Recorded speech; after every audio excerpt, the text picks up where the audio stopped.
കേരള തമിഴ്നാട് അതിർത്തിയിലെ ചെങ്കോട്ട തിരുമലക്കോവിൽ ദർശനം നടത്തി നടൻ മോഹൻലാൽ.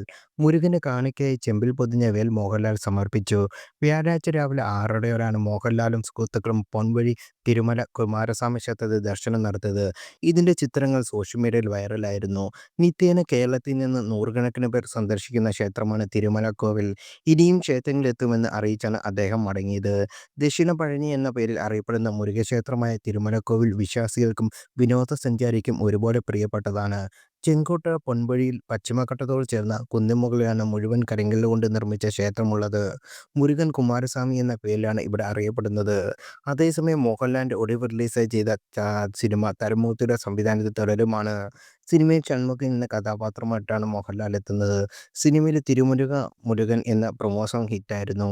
സിനിമ ഇതുവരെ കളക്ഷൻ റെക്കോർഡ് തിരുത്തിക്കൊണ്ട് ഇപ്പോഴും പ്രദർശനം തുടരുകയാണ്. ചിത്രത്തിൽ മോഹൻലാലിന് പുറമെ ശോഭനയും പ്രകാശ് വർമ്മയും വിനു പോപ്പനും പ്രധാന വേഷത്തിലുണ്ട്.